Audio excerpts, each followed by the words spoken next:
사람이 사람답게 살기 가장 어려운 계절은 겨울이었다. 조선의 겨울은 특히 그랬다. 눈은 죄가 없었지만 그 눈이 쌓이면 가난한 자의 숨통부터 막혔다. 한양에서 멀지 않은 변두리 고을, 사람들이 일부러 눈길을 피하며 지나가던 곳에 칠성이라는 사내가 살고 있었다. 아니, 살고 있었다기보다는 그저 버티고 있었다는 말이 맞았다.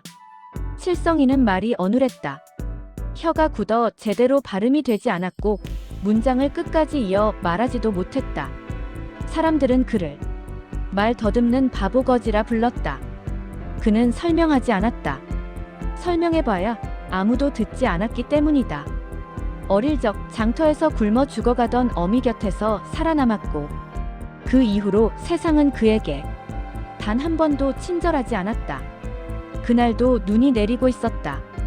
사람들이 버린 음식 찌꺼기를 찾기 위해 칠성이는 쓰레기 더미를 뒤지고 있었다. 손가락 끝은 이미 감각이 없었다. 발은 젖어 얼어붙어 갔다. 그때였다.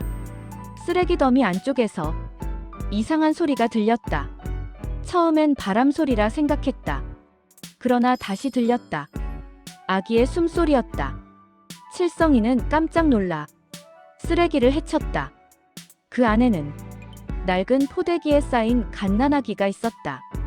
아이의 얼굴은 하얗게 질려 있었고 입술은 파랗게 변해 있었다. 울음소리조차 제대로 나오지 않았다. 누군가 일부러 버린 것이 분명했다. 아이가 살아있을 거라 생각하지 않았을 것이다. 칠성이는 한참을 서 있었다. 이 아이를 안는 순간 자신의 인생은 더 깊은 나락으로 떨어질 게 분명했다. 동료 거지들이 말했다. 미쳤냐? 내가 먹을 것도 없는데 애를 왜 데려가? 그냥 덮어두고 가. 그 말이 맞았다. 너무나도 맞는 말이었다. 그러나 칠성이는 아이의 손이 떨리는 것을 보았다.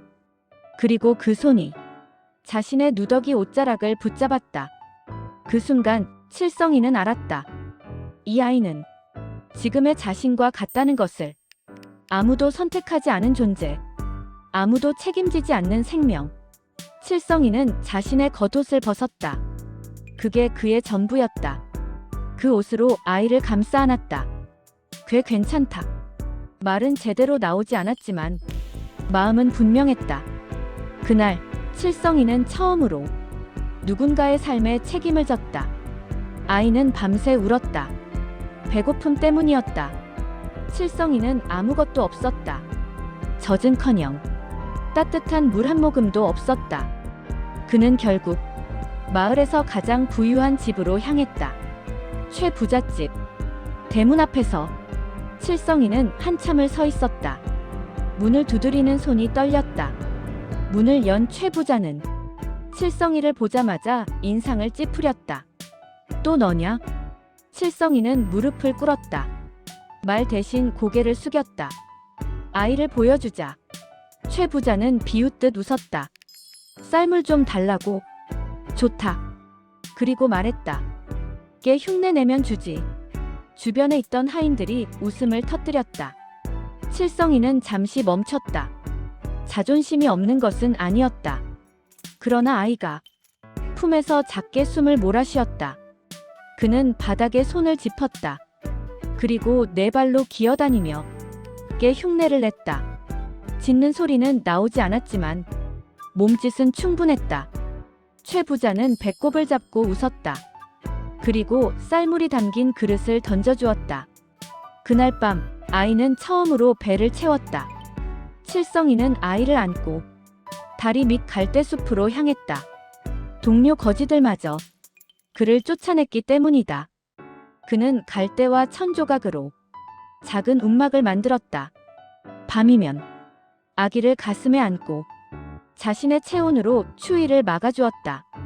뭐 복이 올 거다. 그는 아이를 복돌이라 불렀다. 복을 안고 태어난 아이라는 뜻이었다. 시간은 무섭게 흘렀다. 칠성이는 점점 늙어갔고 몸은 상처투성이가 되었다. 그러나 복돌은 달랐다. 5살이 되자 아이는 엽전을 한 번에 샜고 사람들의 표정을 읽었다. 생선 가게 주인이 거스름돈을 덜 주자 복돌은 조용히 말했다. 아저씨, 하나 빠졌어요. 그 말에 사람들은 놀랐다. 복돌은 숫자뿐 아니라 사람의 마음을 읽었다. 화를 낸 사람에게는 다가가지 않았고 외로운 노인에게는 먼저 인사를 건넸다. 칠성이는 어느 순간부터 아이의 말을 따라 움직였다. 그 결과 동량통에는 돈이 쌓이기 시작했다. 칠성이는 처음으로 따뜻한 국밥을 먹였다. 그날 밤 그는 결심했다. 이 아이는 배워야 한다. 그러나 세상은 그 결심을 가만두지 않았다. 악덕객주 노대식이 칠성이의 동량통을 노렸다. 그는 돈을 빼앗고 칠성이를 발로 찼다. 복돌은 그 장면을 보며 눈을 내리깔았다. 그리고 말했다. 아버지, 저 사람 나중에 울 거예요. 그 말은 예언처럼 서늘했다. 노대식은 칠성이가 그를 모른다는 걸 알고 노예 계약서에 지장을 찍게 했다. 사흘 뒤 칠성이와 복돌은 노비로 팔릴 운명이었다. 그때 복돌이 나섰다. 사흘만 주세요. 돈 제가 구해올게요. 사람들은 웃었다. 5살 아이였다. 그러나 복돌은 웃지 않았다. 복돌은 쓰레기장에서 깨진 사기 조각과 낡은 집신을 주워 좌판을 벌였다. 사람들은 비웃었다. 그러나 복돌은 물건을 팔지 않았다. 이야기를 팔았다. 위로를 팔았다. 희망을 팔았다. 사흘 만에 돈은 기적처럼 모였다. 그리고 진실이 드러났다. 노대식의 장부, 조작된 세금, 횡령의 증거. 사또와 거상이 들이닥쳤고 노대식은 끌려갔다. 그 순간 거상은 복돌의 목덜미를 보았다. 붉은 점 3개. 잃어버린 손자의 표식. 그러나 복돌은 말했다. 전 아버지랑 살 거예요. 칠성이는 울었다. 처음으로 소리 없는 울음을 터뜨렸다. 세월이 흘러 복돌은 조선 최고의 상인이 되었다. 그리고 한양 한복판에 동상을 세웠다. 누더기 옷을 입은 한 바보 거지의 모습. 복돌은 말했다. 날 만든 건 재능이 아니라 버리지 않은 한 사람입니다. 그날 겨울의 한복판에서도 사람들의 가슴엔 따뜻한 불이 켜졌다.